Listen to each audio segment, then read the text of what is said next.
So, the first question goes, if he says physical touch is his love language, should we break up?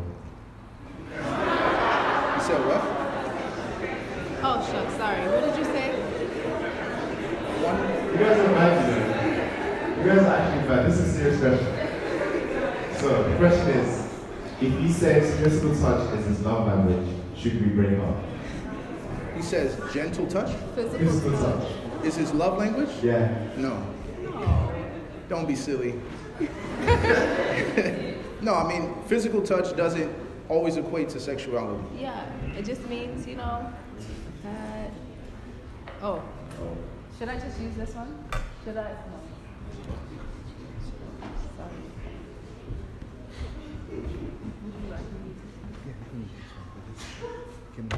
Just take it off.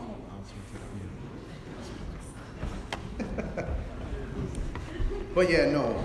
If a guy, his love language is physical touch, that doesn't necessarily always translate to something that's sexual. Physical touch simply means that, having physical contact is a way for the person to understand in a language that translates emotionally for them that they're actually loved. So that can just be a hug, that can be, holding the person's hand or, things like that. Just rubbing the shoulder. It doesn't necessarily have to translate into, something sexual to assume that, oh, he's trying to basically say, well, that's my love language, so, there's no better way, no better time. So I don't think it translates. Yeah. But you do need to be mindful of that, that Yes. there should be certain precautions or boundaries that are set up around that you adhere to, because that love language is physical touch, and it can, so you just stay in the lane. And a lot of people whose love language actually is physical touch aren't necessarily individuals that are, it doesn't translate into sexual drive or that, they want to have sex more often because of that. Because reality, being physically intimate doesn't always make you feel like you're loved as well. So those things do not equate always in the mind of a person that has that love language. So set boundaries and stay in. Absolutely. And what advice would you give to someone who feels that a guy only approaches them for that outside appearance and figure and cannot see past it? What advice would I give to the female that feels that way? Well, first you need to, first I would think about what am I giving off, right? That they are approaching me for that, right? So how am I carrying myself? What am I showing? What kind of signs am I giving off? Because if that's what you're giving off, then that's the kind of attention you are going to attract. And that's the first thing they're seeing, and that's what they're going to be attracted to. So I first have some thought or consideration about how am I presenting myself that I'm receiving that kind of attention. I think the other thing I would tell her is that a lot of times, when a guy, especially in minority cultures, we struggle to look past, we have a hard time setting up boundaries and setting strong parameters for our individuality with people that we find very physically attractive. And so usually when guys are saying that, it's like, she's so pretty and all these different things, on one level, you have to say, well, perhaps this guy's struggling with lust and he needs some space and some time with Jesus. Mm-hmm. On the other side, there's also a situation to say, well, this person may be initially drawn to you for that reason. And that's not a bad thing. God is a lover of beauty. And obviously he made you, right? So like they say, the first look is for Jesus. So you're like, all right, you're appreciating what the Lord has made. Amen. But beyond that, you have to take the time as a woman to show him other parts of you. If he's not interested in that, and it's like, well, you're just so beautiful, this and that and the third, you automatically know as a woman, just as a man, the same issue can be the same for a guy, where the girl is just so attracted to the person that she doesn't see you beyond whatever that thing that's attracting her to you And it's like, well, I'm also interested in these things. This is also other dynamics of who I am. And if that person's not into those things, you'll sense it. And you'll be able to know, like, this is basically, this is surface. There's nothing deep here. There's no substance to this friendship. Because truly, marriage is more about friendship than it is about romance. And you need to feel like this person is like your friend. And like, hey, you know what? I can hang with this guy. It's not just that, oh, he likes me and he feels a certain way towards me. You got to think, do you feel comfortable fully being yourself around this guy and he gets you? Not just like, oh, I like you and I'll accept whatever you have to say or do or want because you're beautiful. It's like, you'll know. And sometimes I tell girls, you know, if you're suspicious of it, just ask him to do something ridiculous and see if he doesn't. It's like hop on one leg, you know, bark like a dog. It's like, if he does it, then you know. It's like, all right, this guy's a joker, you know. He doesn't have any, oh, can you take me down to London for the day? Oh, yeah, sure. It's like, this guy's crazy. He's not thinking straight. And that's how you can expose for what it is. Thank you very much. Our next question is, very nice. I'm joking. Our next question is, do you think it's wrong to not pursue a relationship based on ethnicity? Based on ethnicity? Yeah. Do I think it's wrong? Yeah. How can it be wrong? It's not more, it's your choice. I mean, it's like saying, if I want to marry someone that is, you know, African, you know, in our culture we say African American or black, I mean, that's not wrong, that's just my choice. If I'm not attracted to Asians, or I'm not attracted to, you know, white people, or I'm not attracted to, you know, what Hispanic people, I'm just not attracted to them. So, to me, it can become a problem, you know, for certain cultures and families where it's like, you need to marry a Korean, or you need to marry a Hispanic, you know. And I was interested in a girl that was half Hispanic and Bayesian, and her dad was Mexican, and he was like, I don't want you marrying a black guy. You know, so he wouldn't talk to her as long as she and I were talking. He's like, I will never talk to you as long as you're talking to me. So I would say that it is, okay, it's not morally wrong, but I would say it's an area of concern if you are just ignoring a certain group based on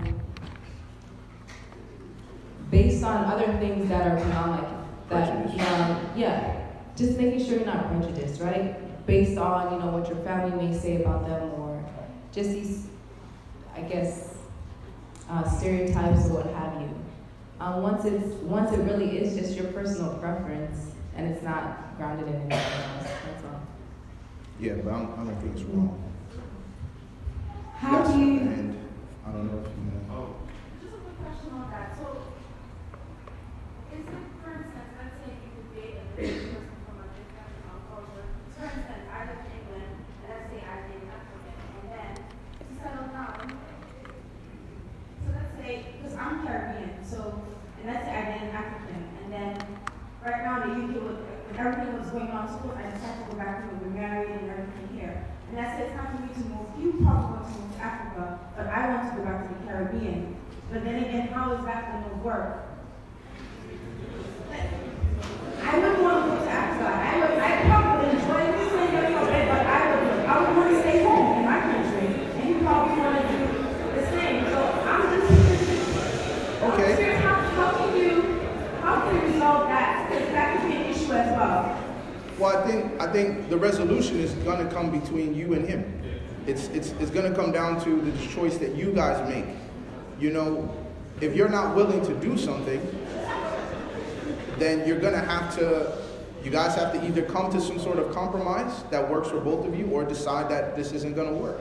Because at the end of the day, it's all about how bad do you want this and what are you willing to give, you know, to have that. So we all are going to make compromises in a marriage. Right. But if you're not married, you know, then I'm going to say, I mean, you need to think long and hard about the fact that if you know, if I marry this guy and he's going to want to go live in Africa and I'm not trying to live in Africa, you need to have that conversation long before you go to the altar and say, I do, and say, look, I'm not going to Africa. So if he's like, okay, you're not going to Africa, and the reality is, or even before pursuing something with that person, right? Something seriously now. It's not in the realm of what you see yourself or where you believe you should be, where you're called to be going. So that would be for you. Perhaps that is a non-negotiable. Depends. There's nothing wrong with that.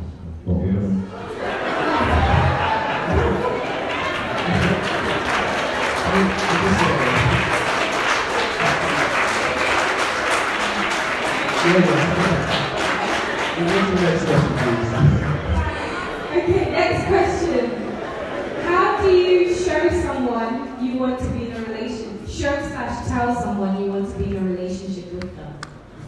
How do you do it? Yeah, how do you do Is it a it? guy or a girl?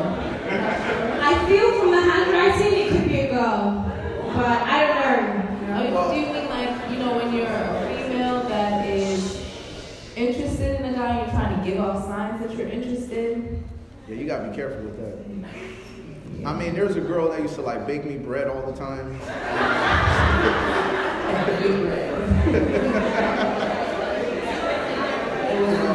So I think from a female perspective, you need to be very careful with that question, because the more you do before he approaches you and pursues you, the more insecure you're going to be in the relationship. Because if you can pursue him, and it translates, what's preventing another woman from pursuing him? And you're going to feel insecure that another girl comes along, and this happens to every woman. She feels like there's someone that's prettier than her, more intelligent than her, that connects with him better on a certain area of his life.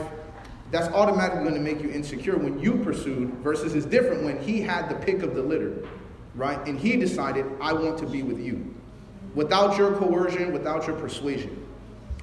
On the other side, as a guy, when you want to approach a young lady, I think, first of all, you need to have your Abraham in place, and you need to have took some time to pray and have that person to know, hey, I'm planning on approaching this individual. And after you've made that decision, there's 1,000 ways you can go about it. You can write a poem, you can write a song, you can invite her out, to eat. You can get up in a sermon and say,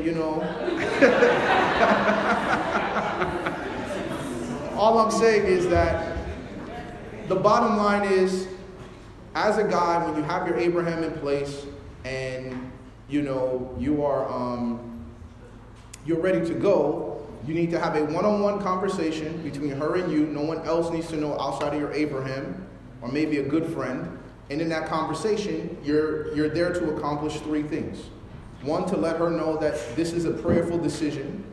Number 2, that you are stating your intentions, that you are, you're attracted to her and all these different things, and you'd like to get to know her better. And number 3, I'd like to, if you feel the same way, right, I'd like to go and talk to your parents and declare my intentions to get to know you better, that I'm interested. So to me, as long as those things take place, you can be creative, however you want around that. I think I just say something else from the ladies' side.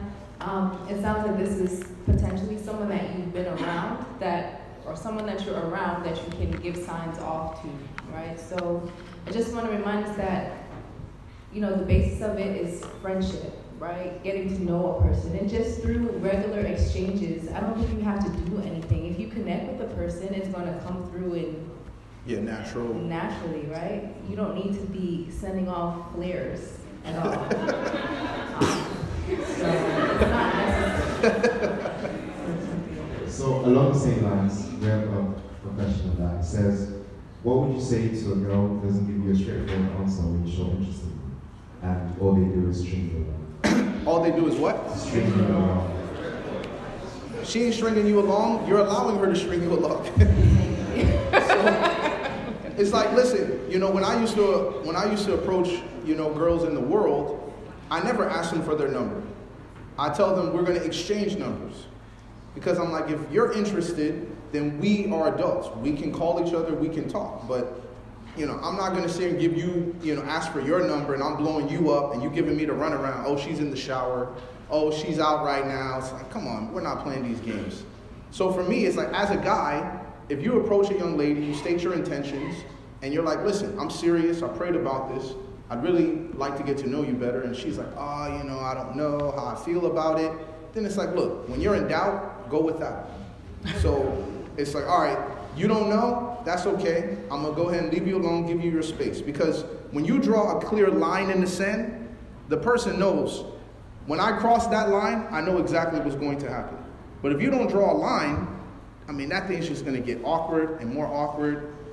And that's just going to create unnecessary drama for yourself. So as a guy, if a girl doesn't give me a straightforward answer, you're like, okay, I respect that. Maybe you're not sure.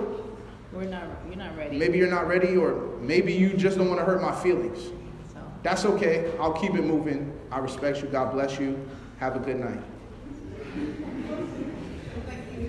Okay, so this is to do with the presentation that you just had. So I understand and recognize red flags, but how do I practically walk away when you have lots of emotional ties to the person? That's why you need an Abraham, because there needs to be someone to hold you accountable, or even to support you when that needs to happen. Because if you're going, my spiritual mother, when I separated, from a relationship, where the girl was telling her family that we were engaged, even though I never proposed. I mean, it was a bad situation. And issues just came out.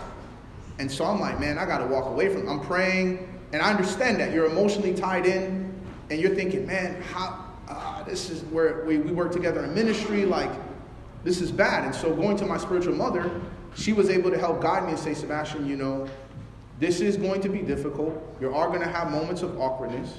But, first of all, you need to start praying for her. But you're going to need to have the conversation. And you're going to need to sit down and let her know this is what's going on. And when you have someone behind you in your corner that has wisdom and tact and can guide you and is going to support you, when you're done with the situation, you can come back and say, this is how it went. And someone's expecting you to have that conversation and do what's the right thing. That just gives you a lot more confidence and help to be able to do it. Walking away on your own is very difficult.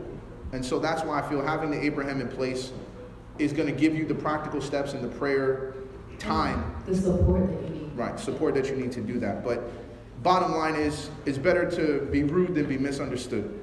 So sometimes as a girl, you got to do it over the phone. Because at the end of the day, you get in a room with a guy that you like and you're trying to break up with him. I mean, guys, like I said, we could be persuasive. It can go the same way the other way too. That's true. The person starts crying. It's like you go in there, you're like, Daryl, I don't know if this is working out. The brother starts breaking down. It's like, I love you, girl. It's like, I can't live without you. And then she's like, man, I'm breaking this man. And then, you call his house. He's not eating. His mom is like, he's not coming to church this Sabbath. And it's just like, no. Listen, you are not responsible for somebody else's happiness. Yes, that's true. That's Jesus' job. Mm-hmm. So you're responsible. My dad used to say, you need to stop worrying about whether people like you. You need to make sure that people respect you and that they do right by you. So at the end of the day, him liking you and being cool with you and still seeing you as pretty and all those things, that's secondary to the fact that you need to do right by him. So if I'm ready to move out of this relationship, don't draw it out. Don't try to beat around the bush. Let him know straight. And if you know that you're very emotional about it, you may have to do it over the phone and just be like, look, I would have loved to tell you face to face, but the reality is I'm too emotional about this. And if we were in the same room, I don't know if I would have the courage to actually say it. And that's a fair thing to say. We can't marry people to say, well, if you break up, it has to be face to face. Says who? There's no commandment, there's no law in the Bible that says that's the truth. So we put that cultural pressure. But the reality is, what you need to do is whatever is the best is going to get you to the place of truth and honesty. And if over the phone is the way, then that's the way. So,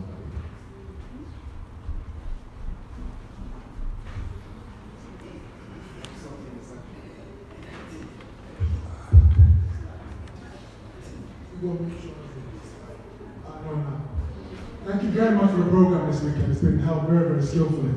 But there was something you said yesterday that got me thinking a little. And I agree, if you're interested in a girl, it's good to go to the parents and let them know. But many a time, when you say that to a parent, it's almost similar as, I want to marry your daughter in many cases. And obviously you tell them, and you probably tell your Abraham as well. And if people, it starts to go around in church, it's not the question, I'm interested in not accepting your daughter, it's, this guy's going to marry your daughter. And after now studying the girl, you then realize that, there are character flaws that are not in place, or there are several red flags. The bad press that can come about that from guys, especially in the Adventist community globally, which is really, really small. How do you navigate things like that? That's the risk you take. Because the whole point is that we want the reward without the risk. And the reality is, when you go to her parents, you can't control what other people do. People are going to gossip, they're going to gossip. Even if you don't say anything to her parents, people are still going to notice that y'all are hanging out. Oh, okay, he's taking her home again after Sabbath. People still going to gossip. So whether you tell her parents or not, that's going to be the case. The point as a Christian is you do what is right because it is right. You leave the consequences with God. That's God's business. Lord, I did what was right in your eyes. You have to take care of me because I did what you asked me to do. So in those scenarios, when it comes to the idea that I talked to her parents and now they're going around the church, he wants to marry my daughter, you should not be starting a relationship if you're not interested in marriage. So I understand that in certain cultures, you don't start relationships for dating, right? They don't do dating. They don't do, we're just trying to feel this thing out. But that's cultural principle. That's not a Bible principle. The Bible says you do not, until you cross that line, you are not married. And when you get married, you can only leave for the purposes of adultery. That's the principle in the Bible. Now, we may have cultural values that are there, but as a Christian, I don't live my life according to culture if it conflicts with the Bible. It's fine for me to follow this culture if it doesn't conflict with Scripture. But when it conflicts with Scripture to say, well, I express my interest, therefore you have to marry her. No, that's not biblical. And therefore I can't follow that. But yes, that is the risk that we take. And this is why we need to be prayerful and we need to be mindful when we are going about it. And saying, guess what? Maybe I need to just hang around you at some socials a little more before I get to the point where I'm talking to your dad. Maybe I'm just being a little impulsive. Maybe this is a little premature. So I need to take this step very seriously based upon exactly what you're saying. That I need to really get to know this girl, really get to know this guy and make sure I'm actually can see myself potentially developing a long-term relationship. If I have any doubts before I even get to that point, hold off. But again, I got to respect the boundaries. Because the whole point is that drama is completely different than the drama of you led this girl along and then saw character flaws and then pieced out. And she's like, oh, he was texting me all the time. Now all of a sudden he's not texting me. Now she's in her feelings, or the guy is in his feelings, and there was no accountability. So now you can just go around the church. Oh yeah, I'm talking to this sister now. I'm talking to this brother now. And this is what results in a lot of the trust issues that people have. And that's what creates an environment where there's no transparency for what's going on. But yes, it is the risk that you bear. And navigating that is going to require a lot of maturity and a lot of security in who you are as a man and the fact that I'm operating on God's principles. I went through the same thing when I was pursuing Candis. And when I had talked to her and expressed my interest and we had shared, we had mutually decided that we were not going to start a relationship right away. And when we decided that, even though you could probably tell if you saw us interacting that there was something there. And so people are going to, of course, start talking and start gossiping and this and that and the third. And they say, so Sebastian, what's up with Candis? I'm like, well, I'm interested, but, I'm not pursuing anything in that direction right now.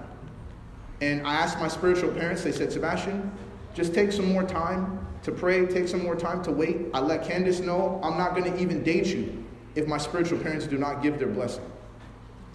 Because they can tell me no. And they said, Sebastian, just hold off for a little bit longer. And I respected that, and I did. So did that not produce some awkwardness and some weird moments? Of course it did.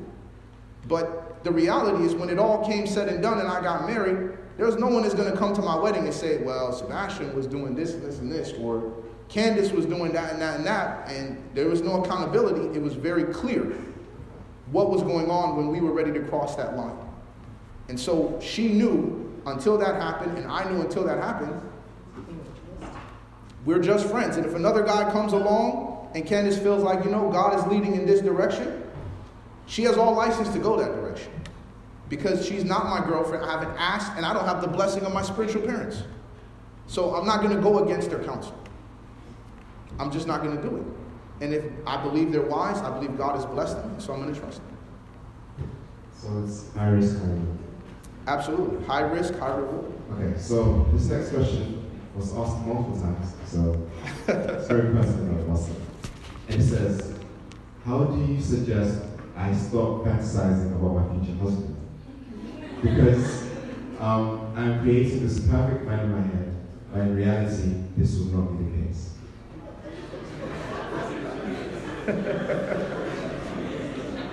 Wow. Way to be a downer. It's just like, it's kind of depressing. This will never be. Well, one thing that I often tell ladies that are obsessing over the future or something that's to come that's not here, or specifically that are obsessing over finding that guy, right? Being in that relationship with their Adam one day. I think when you start obsessing over it, that's a problem. That's an indication that's not good. We focus so much on something that's to come, or on that relationship component, that we forget that what happens if that Adam does come? Are we an Eve that he would even consider? And so rather than taking all of those energies and focusing on who he will be, focus on what you are and what you are becoming. So that means, what is your purpose? What are the gifts that God has given you? What are the missions that he's putting you on? What are your areas of growth? Developing yourself as a woman. And I think that's where your energies need to be. And I would also say, going back to the Abraham principle, that you need to give up your fantasies for God's. So you may have, this is my perfect man and my Adam, but you cannot honestly know God and believe that you know better than God who's the perfect man for you. So it's like, if I believe God is my father and I believe he's wiser than me, then I'm going to submit to his fantasy. They say, look, I have a man that I am dreaming up for you. He created Adam before he even created Eve. So that means the man could already exist, and God has already shaped him and formed him, and you just have not met him. But in your mind, I want him to be this, and I want him to be that, and some of those things may line up with God's ideals for you. But at the end of the day, we need to submit that ultimately to God and what his vision is for our lives. We have to trust that the Lord is not going to do us wrong. He's not going to do us dirty. We're not going to feel played when God leads us to that person. It's going to be the exact opposite feeling. When Candis and I got married, I remember we went through a lot of different ups and downs from that conversation about ministry and things like that. And the crazy thing was, the week that we got married, the next week, it was a good thing we did not take our honeymoon at that time, because I was sick the entire week. I was terribly sick. And the crazy thing was, we were just hanging out in our apartment, and I was thinking to myself during that week that I was like, man, I didn't realize how good of friends we were, because we're so focused on the relationship. Like, oh yeah, is this right? Is this right? Should we be getting married? Should we not be getting married? What are your spiritual parents saying? So we're going through all this stuff to focus so much on the romantic and these relationship aspects, that just being there in the house and hanging out. And we were laughing for hours. We were telling stories. We were doing stuff together. This girl made me walk in the rain. I was like, she's like, you ever walked in the rain? I was like, why would I walk in the rain without an umbrella? And all of a sudden I'm like, man, this girl is literally my best friend. Like, even if sex is not involved in this, I still want to spend time with this person. And in that sense, you realize that what God had for me Candis was not the first person I ever liked. Candis was not the first person I was like, oh, I want a person who's from Trinidad, who's da-da-da-da-da-da-da. I never said that in my mind. But God saw it in his mind. And in that sense, you realize, like, man, the Lord knows better than me. So I would say you just got to trust the Lord. Okay. If I want to discuss something that has upset me then and there, but my partner doesn't want to talk about it, how should I respond? I don't like going to bed upset or with something on my mind. Well, we have a rule. You never start an argument at bedtime because you're going to mess up your day. Because if that thing goes on for hours, I mean, both of your days and your lives are going to be jacked up.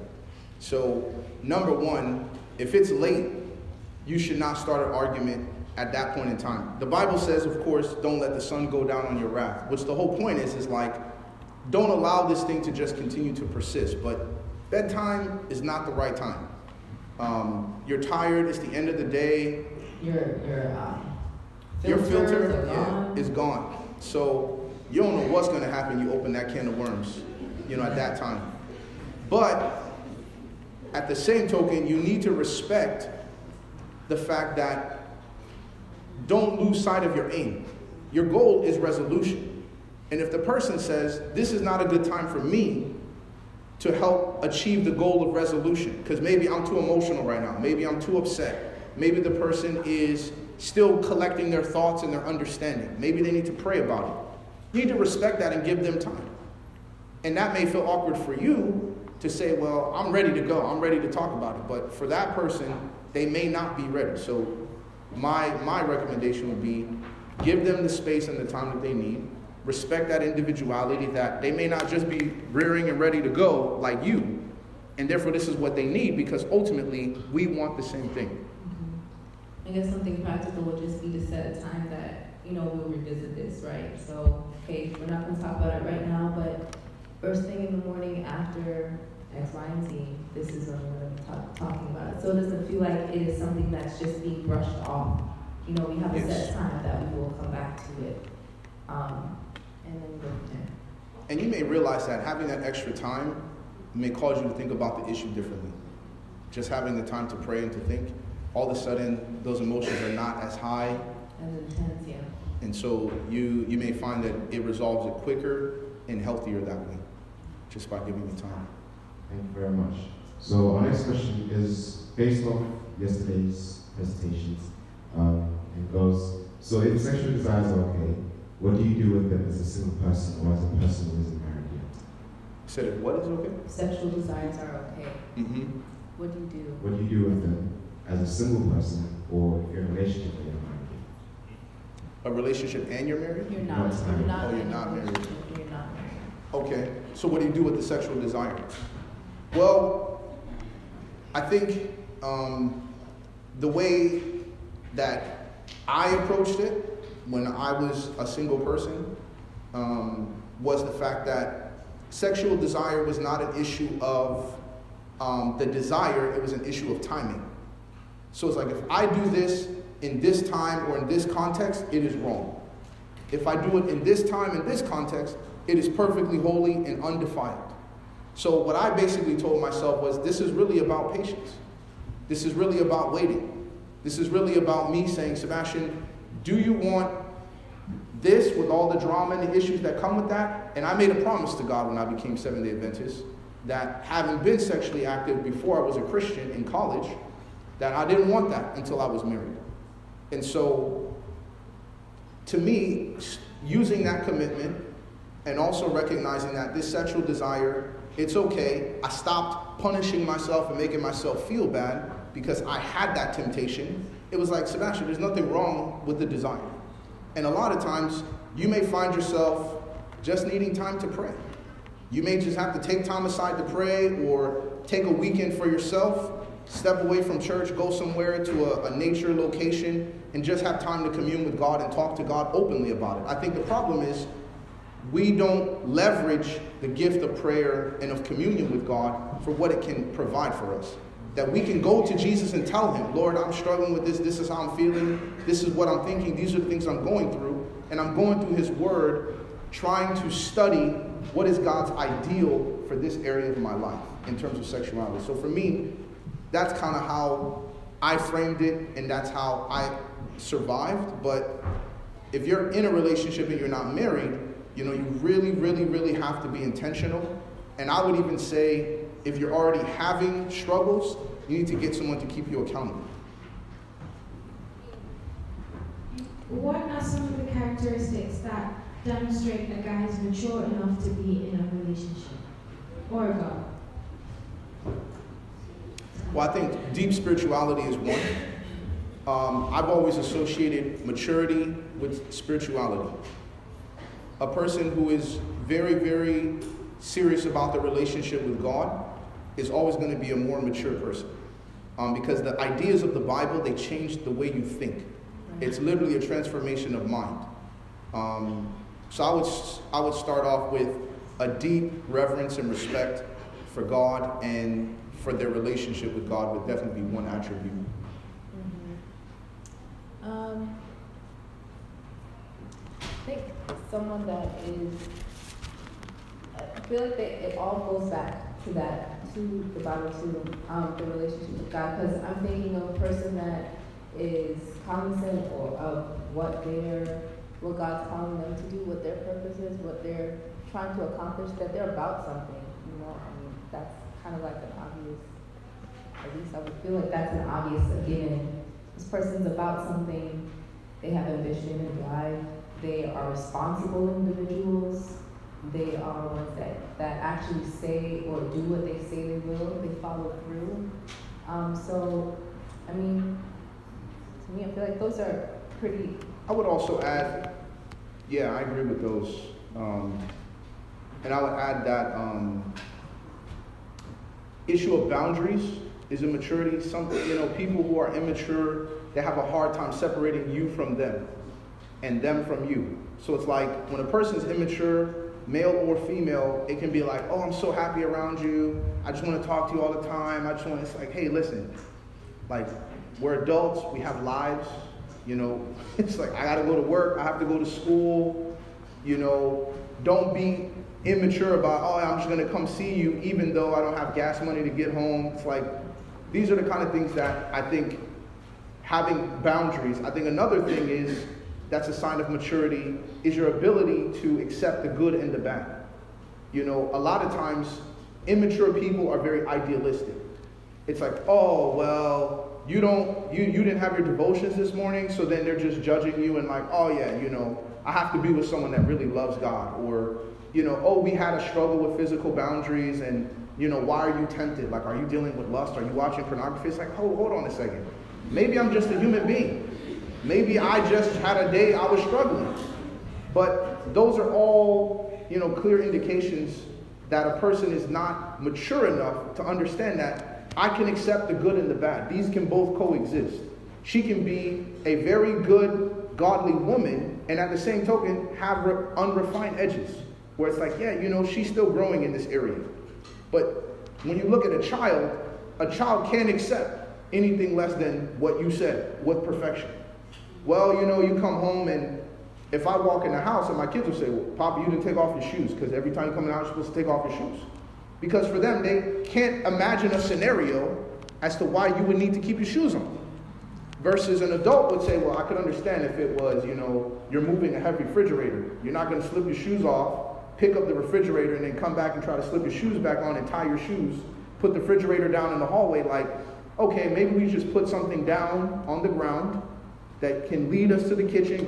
It's like, and an adult can understand that. A child, a person that's immature, is not going to be able to accept anything less than the ideal. So a big part of accepting the good and the bad is very, very important. And I would definitely emphasize the responsibility component. Big time. Thank you. This is our last question before we open it up. And I can see you guys you're hot. So, go ahead, you can go limited time. But anyways, where is the balance between becoming one in a material relationship and remaining an individual? The balance of becoming... So, how do you find the balance of becoming one in a relationship and also maintaining your individuality? Good question. Very good.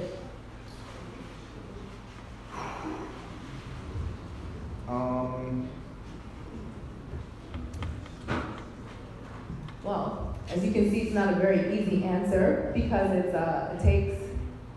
it's something that you constantly have to be reflecting on, right? Because when you are, as I said before, we're all growing and we all want to be growing, right?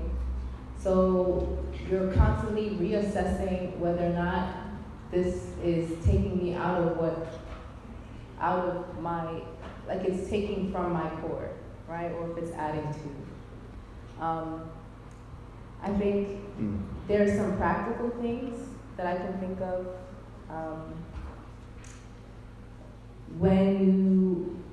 Practically taking time for yourself, even as a married couple, we still take time individually, whether I go and I have my time away, or he may go and have his time away. It's no shade thrown on the other person, or it's just that we need our own time to reflect, to regain a sense of who we are, regrounding, making sure, right, am I still here? I can still find myself? Okay. All right, now we're back together, and if anything, we're stronger in that way because now I am more secure. Like, I still feel myself here, I can feel the ground under me, and so we can now engage, and I don't feel threatened by other changes that may be made once we're together. Right. Yeah, I would say it's an ongoing process because in reality, people are still discovering who they are. You may get married and think you're one person, and then as years go by, you start learning things even about yourself that a relationship teaches you didn't know. And therefore, I always look at the principle that Jesus did not live his life to avoid pain. He lived his life to avoid disobedience. So it's like, it's going to get messy. There's going to be times where you're going to realize I was sacrificing my individuality. But now I see it, we talk about it, and we correct it. And there's other times where I'm not giving enough to us becoming one flesh. And I see it, I address it, and then I improve and get better. So I think you have to give yourself time to say, yes, we have the opportunity to succeed, but we also have the opportunity to fail. And so as we develop that balance where I'm still maintaining my individuality, but I'm still, trying to focus on becoming one, but two becoming one always affirms the other two. Right. The unity doesn't mean anything if it's not two individuals. So the core of individuality is you're able to think for yourself and act for yourself. So I think ultimately when the marriage or the relationship is constantly violating your power to choose, your power to think for yourself, then to me, you're losing the individuality component. But when your individuality, your power to think and to act for yourself, is always acting independent and there's never any interdependence, there's never any relational component, you're causing the other element to suffer. Because at the end of the day, there can be no unity without mutual submission and compromise. We're not going to be able to coexist. And I think a big part of that too is that conversing and having that ability to talk about those areas that you may feel that you're having to sacrifice part of yourself for everyone else or for the other person. And in order to do that, you have to establish within your relationship a safe space, right? A space where you guys can actually engage in those kind of conversations without feeling threatened or feeling judged or feeling where you're able to be vulnerable about those things. And so we didn't really talk about that safe space, but I guess that's really something very important in relationship, especially in a marriage, that safe space is created where those kind of conversations can be had, where you can kind of expose how you're really feeling about this thing, or without feeling as though it's going to make the other person upset that you feel this way because they're involved. Yeah, I just think you have to have, like Candis said in the beginning of her comments, you have to prioritize both. Because balance, to me, is not really a good word. Because balance is kind of like it's 50-50, right? We're just kind of making it equal.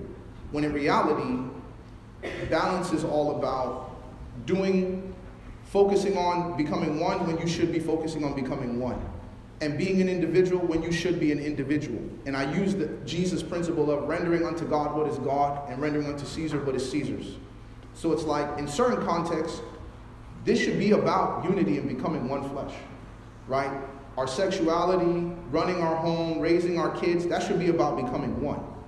But when you're dealing with your individual relationship with God, when you're dealing with the calls that you both feel to ministry, you should be focusing on individuality and how we're going to support as a unit your ministry. Because a lot of times people get married and they say, well, how is the girl going to support his ministry? And my question is always, well, how are you going to support her ministry? Not like she doesn't have a ministry. It's not like God didn't gift her with things. So how are you going to support that? So there's times where Candis goes to sing at a concert and I'm home with the kids. And they're like, oh, where's your husband? Oh, he's home watching the kids. Really? Sebastien? All by himself? It's like, yes, I can watch my kids. It's like, because in their minds, it's like, well, the wife is supposed to support Sebastian's ministry. But no, I'm also called to support Candis's ministry. And when people lose those things out of balance, because there's a time when Candis is getting calls to sing or Candis is getting calls to participate in music, I need to be supportive of that. And vice versa, right? And so I think that's important, that you're prioritizing each one when you should be. Thank you guys very much. So I'm going to open up to questions on the floor. However, guys, let me say, let us not get lost in the tiny, tiny details and focus on what the principles are going to be taught about. Because we don't want to have people arguing about the wrong things. So come to Pastor class. Okay, so it's a question that was sent to me and to ask on behalf of some people. So, bit of a scenario. It's about dating exes. Dating an ex. So you're in a friend group and the friendship broke up and they can have confided in you, and the person that they broke up with likes you, want to start dating them. It's just managing that corporate expectations. So is there like a code for not dating your ex or your friend's ex, or how does that work? If you're a girl, that's definitely a no-no. I mean, girls don't play that, you know. That's... So I think for women, there's for sure, they have their own personal code. Like, if you're my female friend, you should not be dating my ex-boyfriend. But I think, in general, it's all about the context in which this is happening.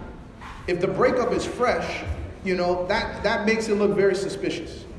That, wait, we just broke up 2 months ago, now you guys are talking? Like, wait a minute, what's going on?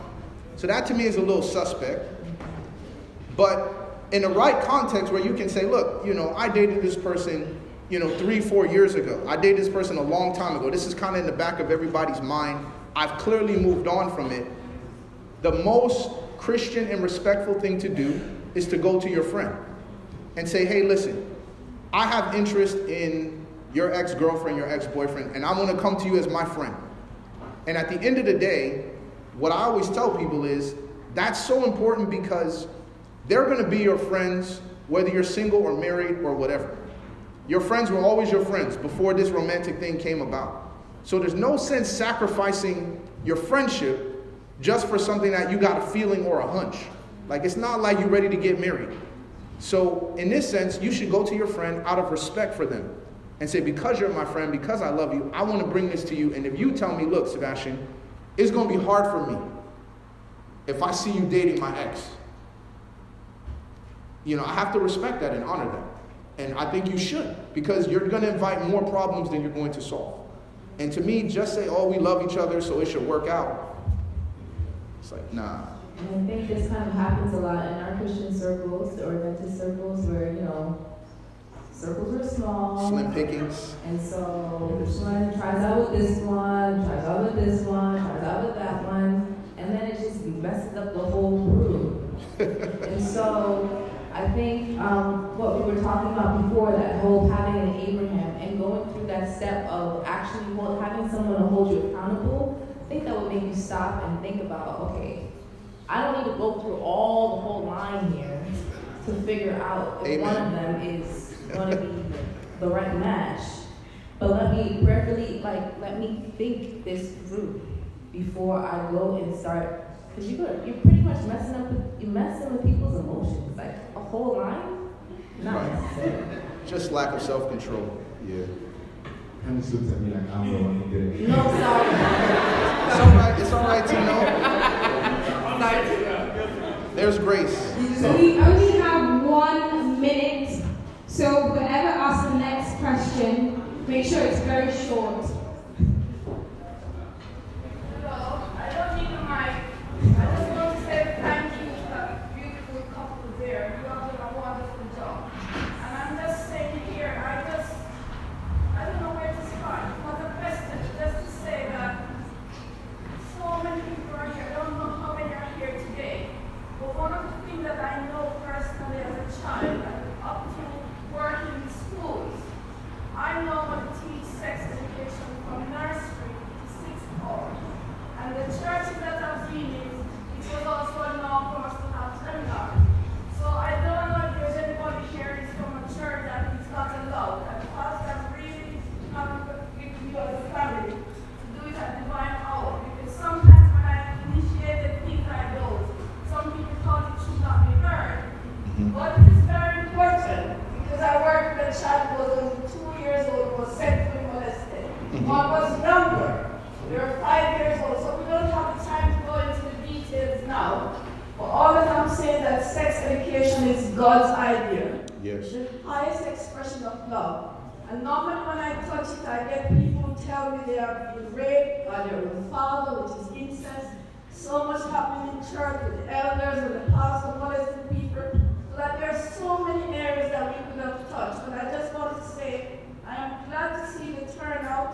And I hope that every church represented here, you will have something that is not one spreader, but it becomes something that you can come and talk to. There are some with abortion, there are some with other issues that come up. And parents need to open their eyes and don't believe that because my child is just a baby. It's happening. And we have to know that we must have a discussion. And I always teach from a biblical perspective. The last thing I would say, be like Joseph. When you have a connection with God, no matter who is pressuring you or critiquing you, whatever they have, how can I do this wicked thing and sin against God? If you're thinking about God, you will not do it. They will pressure you, just sing out the choir, somebody loves you. But you need to know, you have a connection with God, you can't walk away. You can say no. In some cases, I told the girl, burn her on to do whatever you have to do. Pray about it, run sometimes. Sometimes you have to stand up and fight back. But it is important to know that sex was ordained by God. It's best in the context of marriage.